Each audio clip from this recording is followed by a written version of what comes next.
What's up, coffee crew? So today we are talking about 5 things I wish I knew before I started a coffee trailer. If you're thinking about getting into the mobile coffee game, starting your own business, then this list is for you.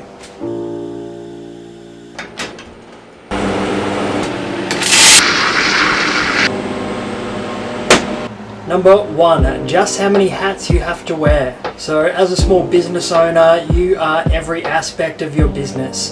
So you have to be the operations manager, you're organizing your trailer, your equipment, all of your stock and your staff, and making sure that everything's kosher, it's ready to go, and you're going to have a really smooth, functional event no matter what's happening. You're in charge of digital marketing as well. So this is your social media, your website, how you're going to generate online sales leads if you're getting them through an online format. You're also the finance team, so you get to manage your cash flow or make sure that you have enough cash flow to warrant the business expenses that you're incurring.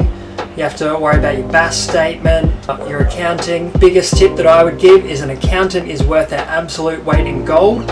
Whether that's an end of financial year tax refund that they're going to do for you, or a quarterly meeting for your BAS statement, I would at least recommend doing your end of financial year and your first GST or your first BAS submission with an accountant, and it'll give you peace of mind as well that you're doing everything correctly. You're not going to have a big tax bill come in a few months or in 12 months time as well. Then you also have to be the customer relations and the sales team as well. So are you engaging all of your customers? Are you keeping all of your customers?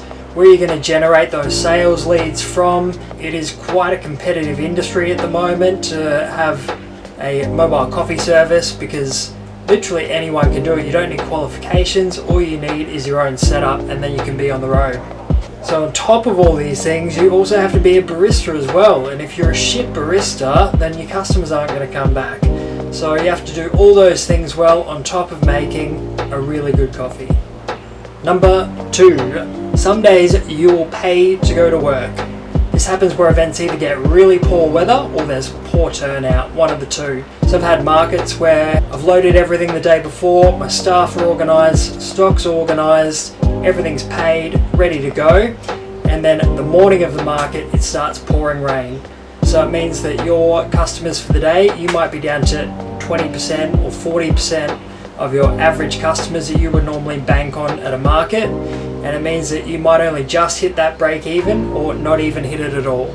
So you could have put 8, 10, 12 hours work in and not seen a profit for those days.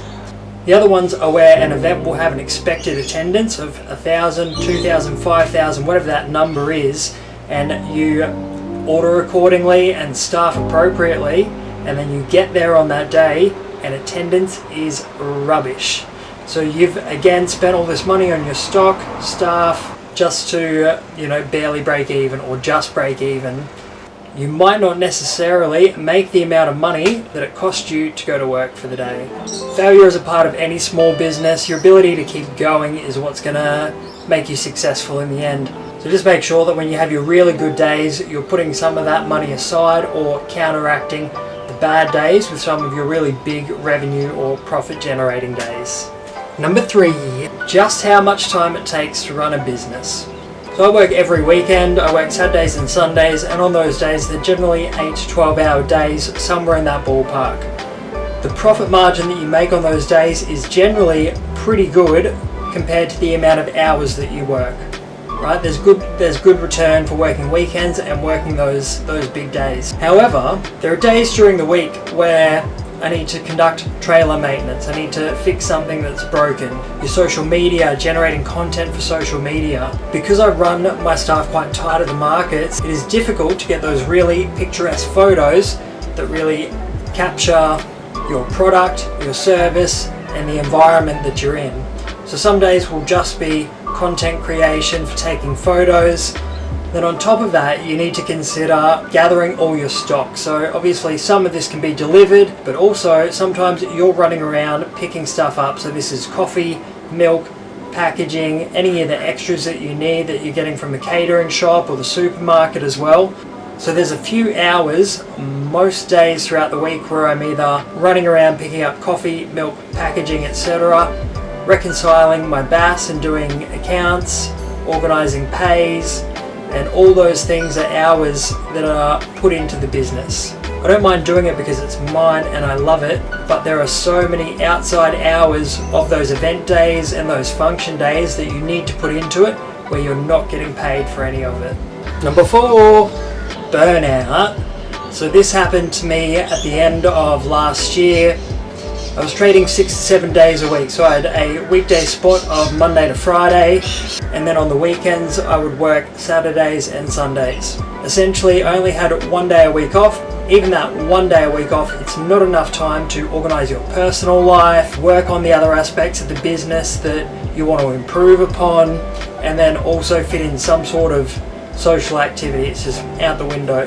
So I ended up getting burnout. I was, cranky at the people around me, and even though I was doing what I love with my business, essentially my Monday to Friday site wasn't seeing enough of a return for the hours that I was putting into it. It just never quite hit that echelon where it was making a good return for the amount of effort and time that I was putting into it. Since then I've scaled back to 2 weekend days and then catering during the week with some other odd jobs here and there, and it gives me time to actually enjoy it again. So yeah, make sure that you don't burn out. Number 5, it's a long game. It's not necessarily something that you're going to jump into and only do for 6 to 12 months. It's not necessarily a job that you can just quit and walk away from. If you want it to succeed, it's going to take time. You need to be thinking multiple years, a 5-year plan sort of thing, just to give it that time to actually let it grow to the point where you've paid for the business and you're generating good profits from it. It's not necessarily going to happen overnight. Although you can start getting profitable events really quickly, it's going to take time to pay off all of your equipment. If you're using the mobile coffee service as a side hustle, best option that there is. Keep that normal sort of income coming in during the week from your regular job, whatever it is, and then get that really good return on the weekend. It's going to take a few years to get it to the point where you're making that full salary that you were on in that previous role, potentially. This is my 5th year of operation. Since I started this, my revenue has doubled every year because I've kept it as a side hustle until the point where it could overtake my regular income, and it was worth putting more time and effort into this business than working for someone else. First year I started, my revenue was 10k and that was it. The second year that I started, I did 20k, the third year 40, the fourth year 80, and then for the last 2 years I've cracked 6 figures both years in revenue. Your profit margin is going to depend on your business expenses. If you're a couple doing this, it's going to be really, really beneficial to your profit margins. Just help you keep those staff costs down. Not that you don't pay your significant others and the like, but it's good just to have that extra helping hand around at times. Work hard in the short term, but be really patient for the long game. Remember that you're building something. That thing that you're building is community, it's a service, it's a product, and it's a brand as well. So those things don't happen overnight. It takes a lot of consistent effort over time to make people really resonate with you and your brand and your product as well. So that is 5 things that I wish someone told me before I started a mobile coffee business. If you're thinking about getting into the mobile coffee game, I would strongly encourage it. Just be aware that there are going to be challenges along the way. If you like this video, please hit that like button, subscribe to this channel, and I'll see you soon. Peace!